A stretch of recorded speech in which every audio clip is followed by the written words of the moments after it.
For months, we've heard the pronouncements, the justifications, and the promises.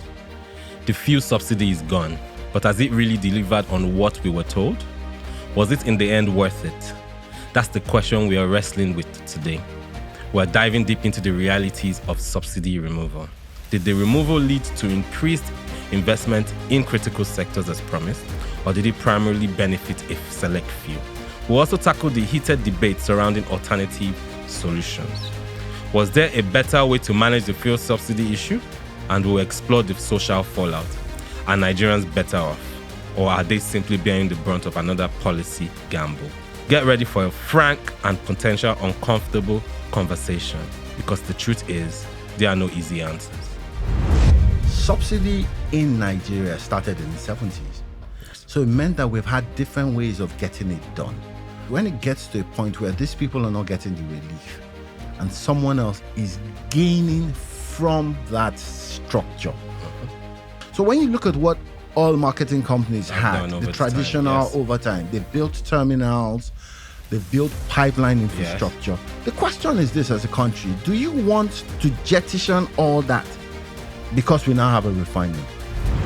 Mr. Jide Pratt is adept in supply chain management, finance, sales and marketing, CEO at Aiona, Nigeria, and country pilot manager for TradeGrid, the first digital oil and gas marketing. And I ask this: if you wake up in the morning and the refinery reduces prices by 55 naira, where on a P&L are they taking that 55 naira from? Every day, and learning, understanding. And in my career, I've been blessed to work with companies that enable you learn and grow. So the first thing is this: do we have these people in the regulators? We have these people. They're people that when I started my career, I looked at as legends. Some left, some are still there. They have this understanding.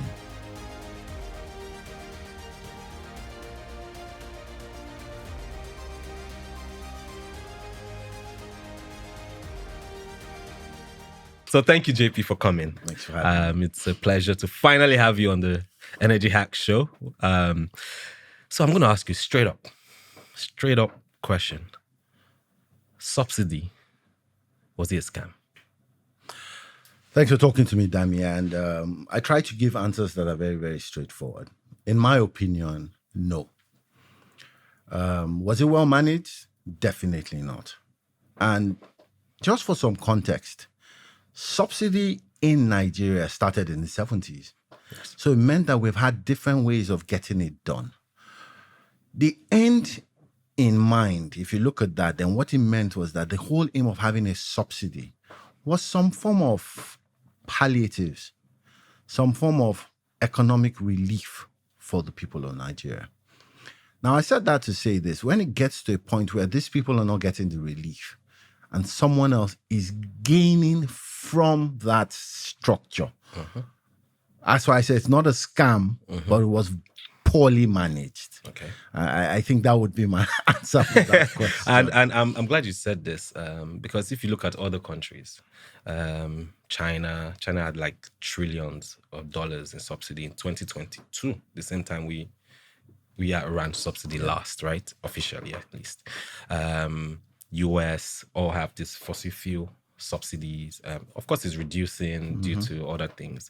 And you see that it still runs. Even India has it, So it became a whole discussion as if at that time that subsidy needs to end because of, there was this floating, maybe misconception, as you might put it, that it's a scam. So it's good to know that, to discuss these things. When I have discussions with people and they're telling me it's a scam, I'm like, okay, what makes subsidy on its own a scam?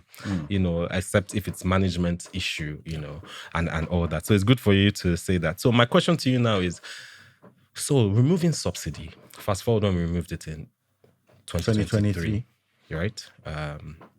We know it started from during Goodluck's time. We had Occupy Nigeria that stopped it. He wanted to remove it. Then come this administration that finally got removed in 2023. Was it a necessity, or is it just another policy gimmick? Okay, so let's go back to 2019. Like you rightly said, during the Goodluck Jonathan administration, they attempted to remove subsidy. At that point in time, they said it was too big to manage. So maybe the corrective measure on something that is bad is go in and look at what is bad and put controls around it. So at that time, the general public basically revolted, saying, no, you can't take the only thing that is a social net for us from us. So it didn't fly. In 2023, and the famous statement is that subsidy is gone. At that time, the new president came in and looked at it that this country is bleeding. The economy is bleeding. However, we've not been able to put a rein on the corruption around subsidy. So first and foremost, to stem the tide, let us stop it. Okay. That said, let's move forward. What makes a subsidy amount, and let's back up a bit.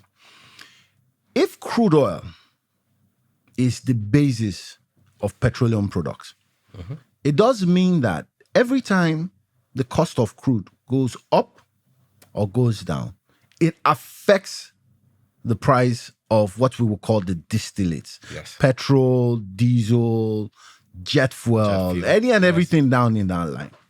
So it means that there's a direct correlation. Yes. Crude oil is a commodity. And more often than not, people who are oil producers sell crude oil for federation revenue, but they don't sell it in Naira. We're going somewhere. It means that they sell it in the US dollars or greenback, so that that revenue comes to the country and then it becomes the basis of projecting a budget. Immediately those prices start to go, there's something that is really, really important here. To change it to Naira, you must multiply it by an exchange rate. Yes. So it means that if the economy, and now we're talking about fiscal and monetary policy, if they don't go the way it should go, then what it means is that if the exchange rate continues to go high, the landed cost in Naira increases. If the government now pegs it and say we must sell at 600 Naira per liter, the day it is 800 Naira per liter as landed, there is a 200 Naira deficit that needs to be subsidized. Yes. So I said that to say this. What it now means is that as it started growing, we must also have at the back of our mind that as at May 29, 2023, there are levels of about 40 to 50 Naira per liter in terms of subsidy based on calculations at that time. Okay. This grew to about 200 Naira or 300 Naira. So what the president must have been trying to do is stem the tide. But sadly, they stemmed the tide in terms of subsidy. They didn't stem the control around where the monies were flying to. And most importantly, they didn't stem the exchange rate.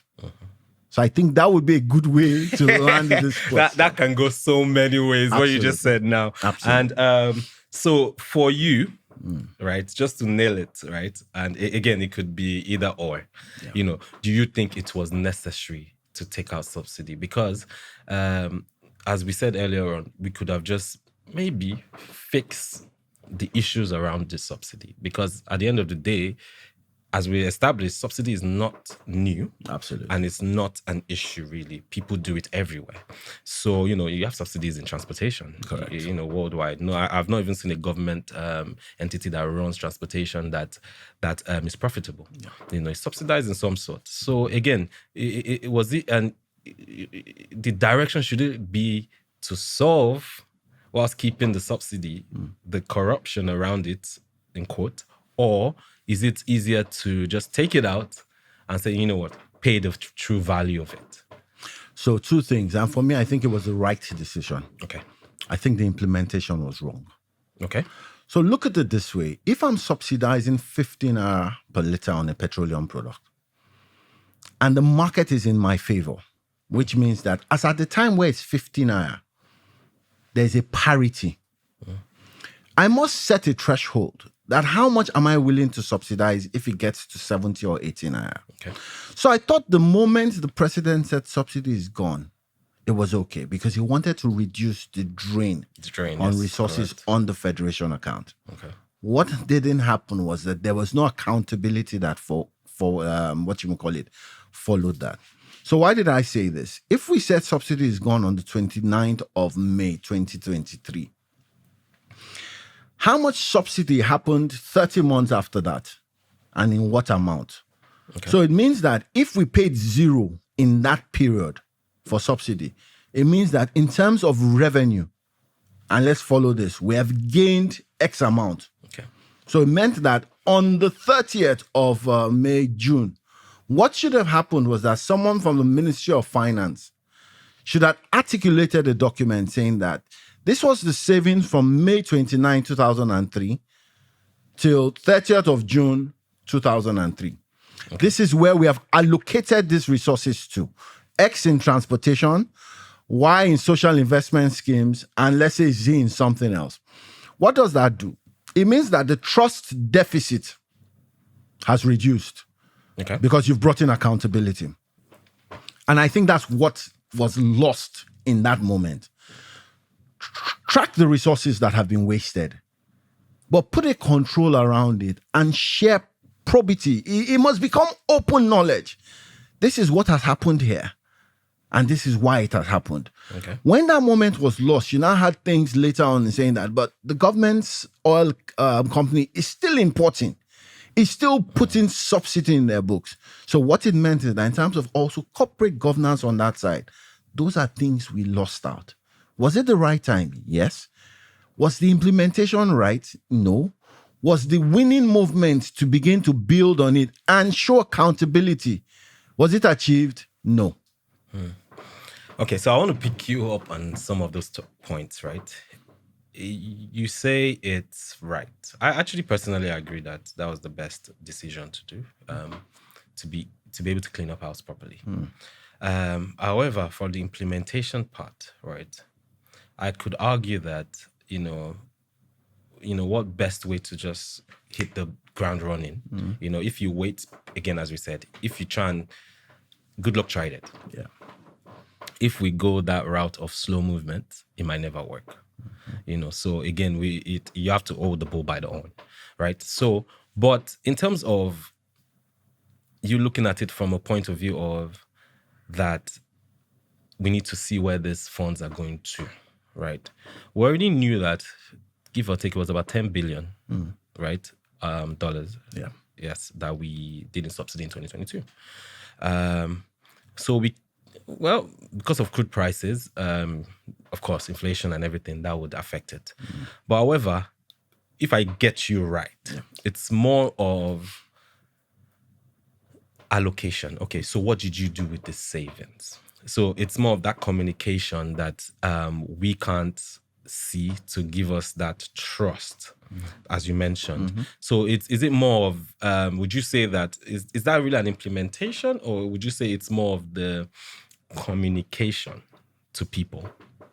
So you're only going to communicate what you've done.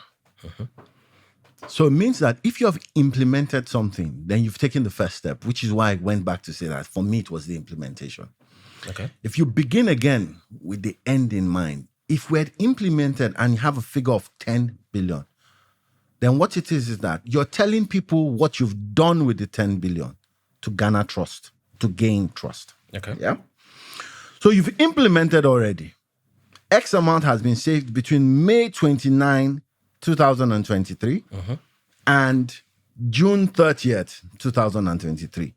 You have implemented. It means that the revenue that was going to a payment of subsidy is coming into the coffers, quote and unquote, as a savings. So now this savings, you're now saying that, look, this is what we're doing with the money that we saved between May 29 and June 30th. In this case, you're communicating. But let's be clear.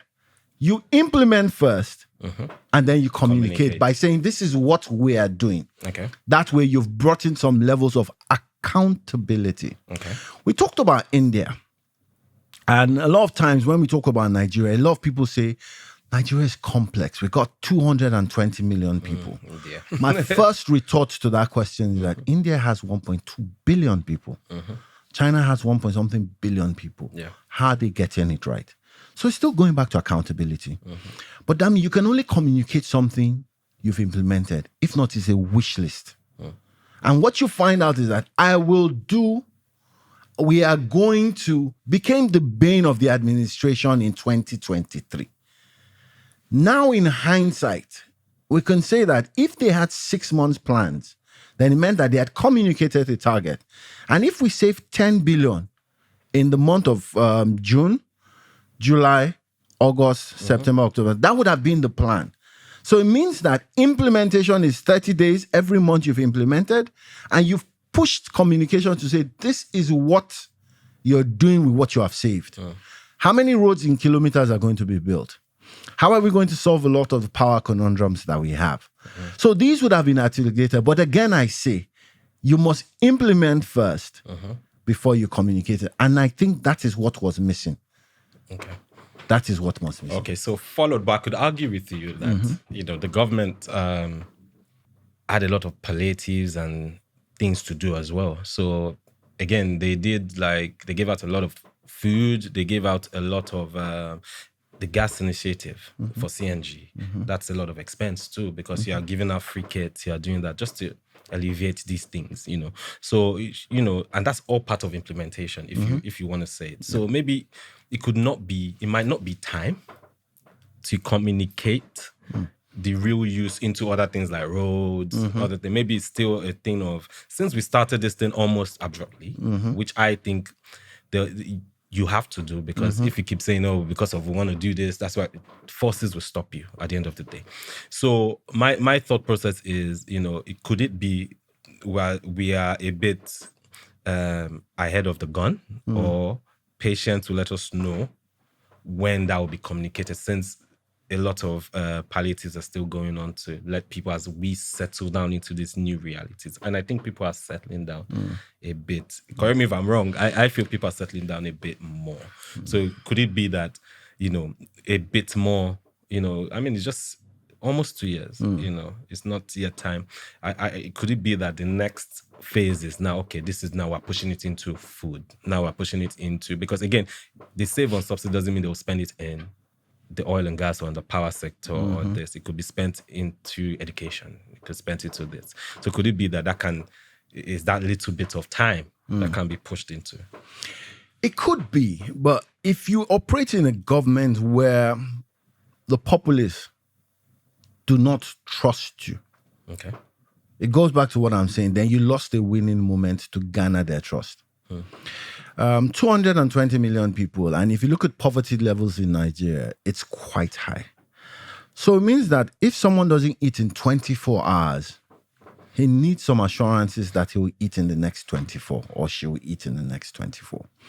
So if you say, I want to delay the communication, then what you're doing is delaying hope. That's what you're delaying, because what you're doing is that people are hoping and wishing. After the subsidy was gone, the president almost immediately came out and said, you know what, these multiple exchange rates are not going to work.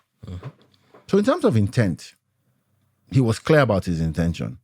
You make a point when you say people are coming to terms with reality now.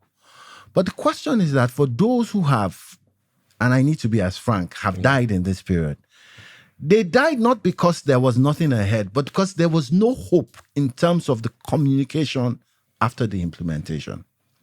Between 2022 and now, and I stand to be corrected, I don't think that more people have moved up in the poverty line as against going lower into it.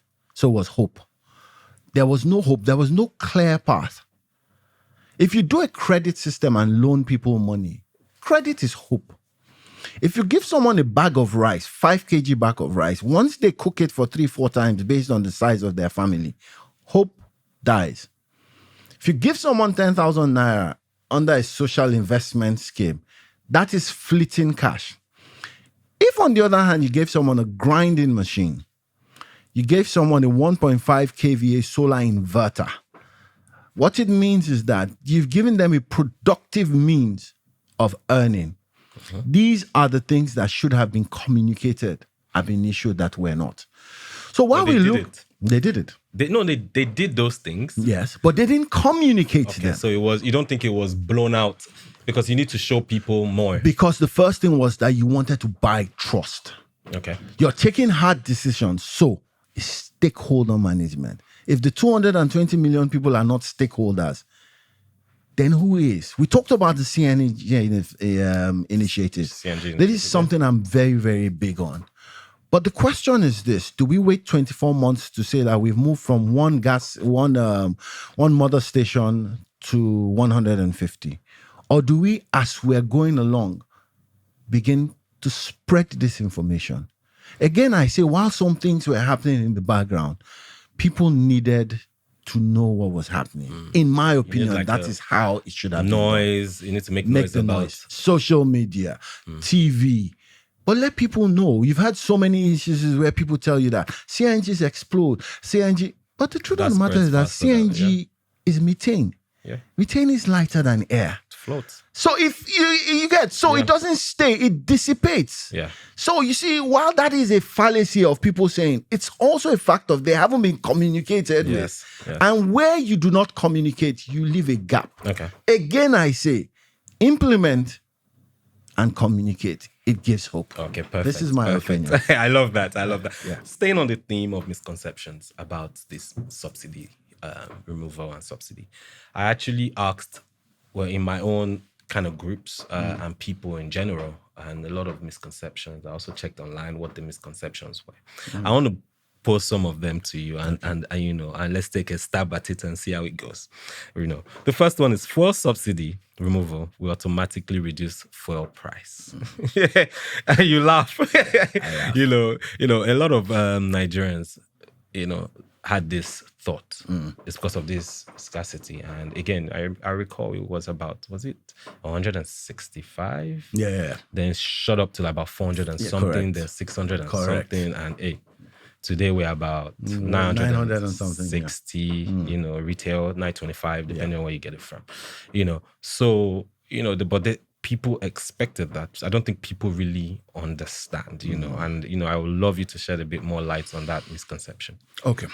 So, two things. And while you talked about subsidy, if you look at this logically, if something is subsidized, then what it means is that we're not paying the full price. That's a fact. So if you remove the subsidy, it goes to say that if you're going to pay the full price, it's going to be more expensive.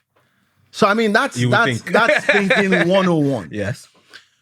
But you see, going back to what we're saying in terms of communication, and I'll go a step further. We've talked about subsidy and the basis of the fact that if you remove the subsidy, the price is higher.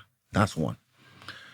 There was some narrative, people saying that, look, if the subsidy is gone and the refineries start to work. That was another question. But yeah, go ahead. Then what will happen is that because we're producing locally, prices will go down. At every forum, I kept on telling people, this is incorrect. Two things trigger refining or production of petroleum product. A price of crude. If you run a refinery, then it means that there's a cost to refining to get to what you call an ex-refinery price. Okay. If you go the route of import, it means that you're going to load product in a vessel and you're going to be guided by the petroleum indices prices. So if you used Platts, if you used ICE, if you used Oxy, Bob, Eurobob, any of those prices has a dictate that is annexed to crude oil prices. Once you land this thing, and I try to tell people about how people get to landing prices, and it's some form of price discovery. I know how much this is per metric ton. I know this is the cost of a vessel. I also know that inspecting, finance, all these costs come into a certain amount of money. So let's even say it was $100 a ton. You're going to add it to that indices price. But don't forget, this is still in dollars. Yes. So it means that once you get it to a final landing price per liter in US dollars, you have to multiply it by an exchange rate. Now, that exchange rate is not a function of where crude oil is. It's a function of the fiscal and monetary as well as balance of payment issues locally. Yeah. So what that means is that when it's up, if you multiply that coefficient I have in cents per liter, you get a higher amount. But when the policies that the government has put in place seem to be working, quote and unquote, and the naira exchange rate begins to drop, then you're getting a lower landing cost. A lot of people did not wait to try and understand the logic, which is why one of the things I've been telling people is that there needs to be a price discovery model. What does a price discovery model do? It shows you all the parameters that go into the build-up of a landed price of petroleum product if I import it, and an ex-refinery price if I produce locally. There must be a balance, because if the country, Nigeria as a country, we seem to be pushing what you call a free market. Subsidy is gone. Let's have one currency exchange window. So it means that going into regulations, it now means that every time a liter comes out from the refinery, it should be compared with a landing cost. And let's not get it wrong. The refinery came to solve a problem that was over 15 to 20 years old. We did not have functional refineries for that long. So while it came to do that, we must also look at the fact that in every economy or system, we must avoid price gouging. So if you have price discovery templates, then it now comes to the market that, look, the refinery is giving me at 10 naira. If I import it, it's at 9 naira today, or it's at 12 naira today. There must be a system to compare. Because while the refinery is a $20 billion investment, there are investments that are as old as the industry. So when you look at what oil marketing companies had, the traditional over time, they've built terminals, they've built pipeline infrastructure. The question is this: as a country, do you want to jettison all that because we now have a refinery? The trick of every refinery is to try and get to 60 to 70% operating. And at that stage, they want to be able to make sure that, look, they're making money. So in doing that, they're going to be able to sell locally and internationally. Number one, the Nelson Index of that refinery is brilliant. It's the largest single train refinery in the world. But what does the price recovery or discovery model do? It gives everybody an open line of sight to, if you land today, this is the price. If you buy from the refinery, this is the price. And I ask this: if you wake up in the morning and the refinery reduces prices by 55 naira, where on a P&L are they taking that 55 naira from? On what basis? And on what basis? And if they decide to be a charity, that's fine. Yeah, which is fine. But it cannot be that there's nothing to compare it with. In my opinion, we should never have 100% of refinery or 100% of importation. There must be a mechanism that shows based. And if you go to Kenya is still pretty much regulated. Ghana, Rwanda. So while there's regulations in some of these places, Ghana seems to be a free market. But there's a price recovery if you went to the regulator and says, look, regulator, today, what is the guiding template or the guiding principle for a landed cost of petroleum product? What is the extra? You can see it. Sadly, we live in a country where we don't see those. So everybody guess. And it goes back to what you started this with in terms of information and in terms of fallacies or truths that people put online or offline because of what they understand or what they do not understand. I think we can hang it on that. You've touched on two important things that I was going to actually dive deeper into. I might as well just talk about it now. The first is transparency. Do you think with the removal of subsidy now, everything is a lot more transparent? I already have a feeling of what you're going to say, but I want you to tell me, especially the pricing template.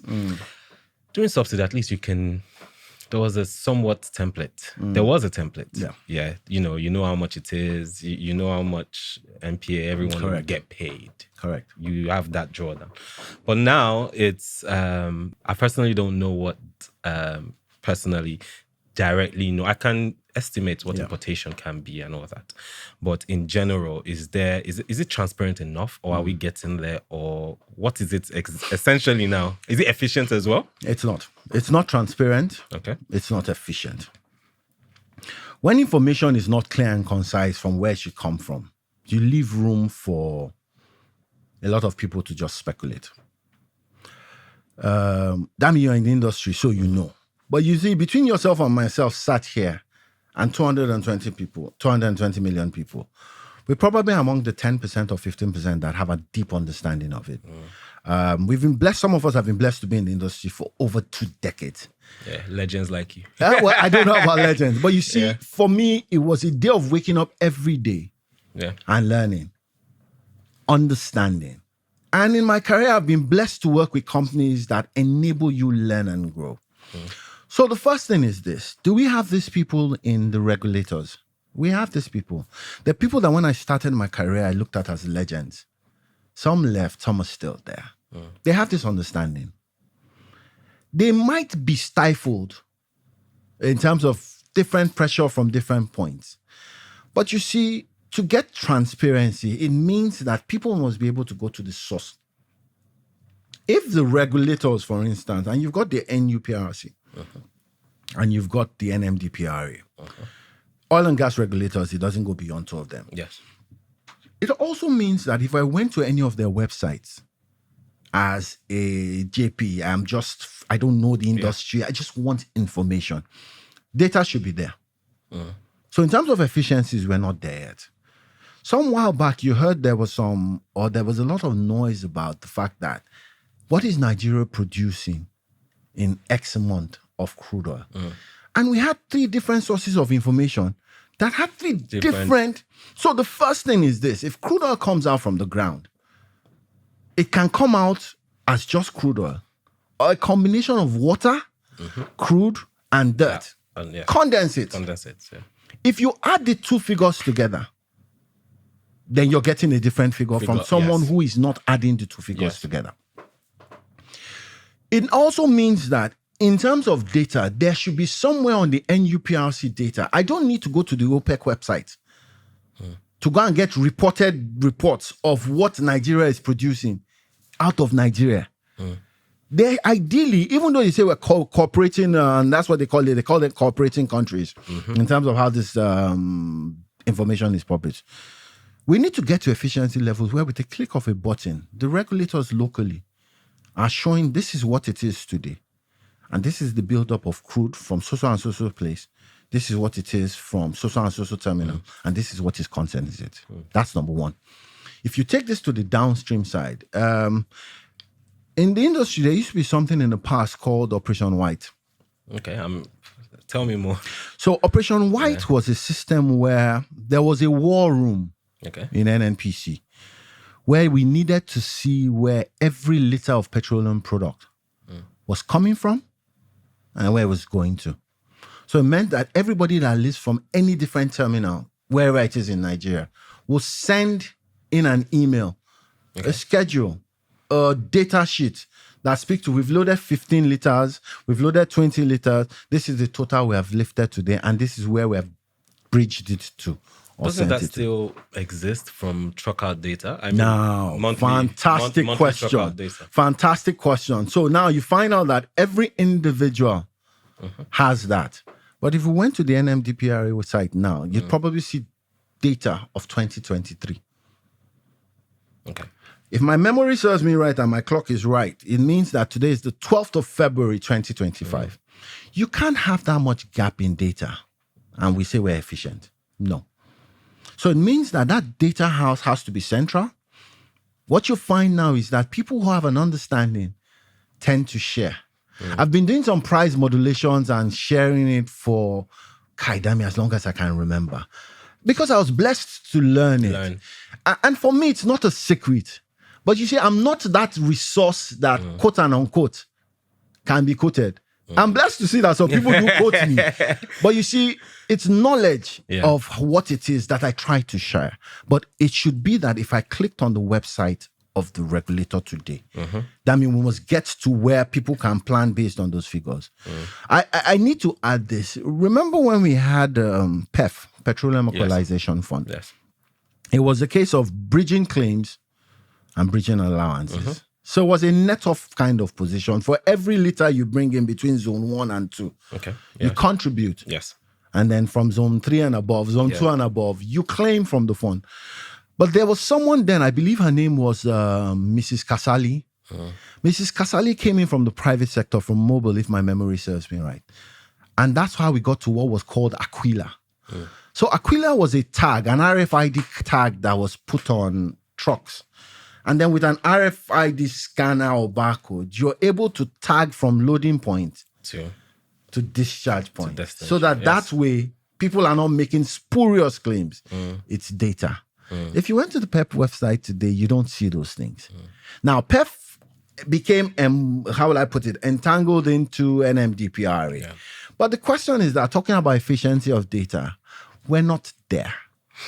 So that means a lot of people will continue to fill in the gaps with whether it's true or whether it's not. I recall, was it not last year when on stage, it was just floating around the truck out data after subsidy dropped to about what? Was 20 or 30 million, which was corrected immediately that, oh, guys, it's wrong. I think it was someone from NMDPR said, no, it's wrong. I said what was the truth. I don't listen to what was circulating online. And these days, we get that in the industry so much that, what is true, So I think what you're alluding to makes sense. Yeah. That transparency, that put out what is real. So no one disputes and everybody plans towards that, And I think that would help our industry a lot. And again, one of my passion is the fact that, I asked many people when the CNG started, just to divert a bit. And a lot of people on the street don't understand it. And I was shocked. Like, people didn't actually understand it. I felt like it's everywhere. But I'm in the industry, so it felt like it's all over my timeline. Yeah.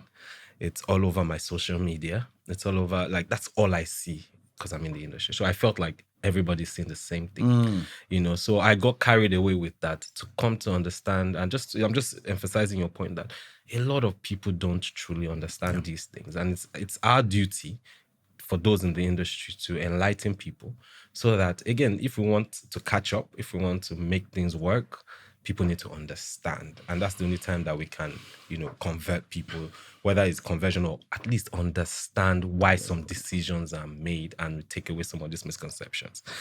If you don't mind me to interject, time to time, I found myself that people are asking me, what are your opinions on this? Would you like to come and speak on this? And it's back to what you say. If you know something, tell people about it. You're not guessing these things. And I keep on saying that I've been blessed to be in this industry for quite a while. So if you keep that truth to you, then it doesn't help this information being rightly or wrongly put out. I one of the things I do, I walk and run from time to time. And I remember, I can't remember where I was crossing, but there was this group of young people having a conversation. Okay. And what I overheard, I just taken off my headphones and I overheard that, no, you can actually use CNG to cook. That's a serious issue. Normally I would not have, but at that point I just said, hi, how are you guys? Are you all good? You can't use CNG to cook. CNG is natural gas. It's compressed. However, you can use LPG. That means I spent 20 minutes that I didn't have. But I want to believe that when I left that place, so one of them now said, what's your name? What's your name? I was now like, and I said, okay, you know what? There's a YouTube channel I think you can. So I just gave a YouTube channel. One of them follows me till today. And we now have sessions. I'm not a teacher. But you see, an opportunity to correct a wrong notion is one that you must never lose. Yes. So there's so many places. And I talk about the National Orientation Agency. If you notice, they're a bit more vocal now. Yes. I think for a long period they were asleep. No disrespect to them. But it now goes that in communication, you must be able to find the person who can disseminate the right information, drag people to listen to it. So everybody in the oil and gas sector, whether we like it or not, and I always say this, if you've done 5 years in the industry, you owe it to the country to put out information that is correct. Sadly, I'm not very, very shy when it comes to information and putting it out. I'm not at all. And I don't think I owe anybody any apologies, because for me, if someone listens to you and learns one or two things, that person is a chain, because what it means is that person will teach one or two. It's a train the trainer. And before you know it, the information that we begin to have, you'll be amazed at how much information they have in a country like Zambia. Last trip to Lusaka, I was talking to some young people, and the access to information that they had, but it's also because they have places where they can go to grab check, data. If In you real don't have in real time, then you have a problem. In You have real a time. lacuna. In real time. Yeah. Okay. You know what? I said there were two questions. Yes. And the second one is the refineries. You touched on it, right? Surely removal of subsidy will favor them. How you look at it. Yeah.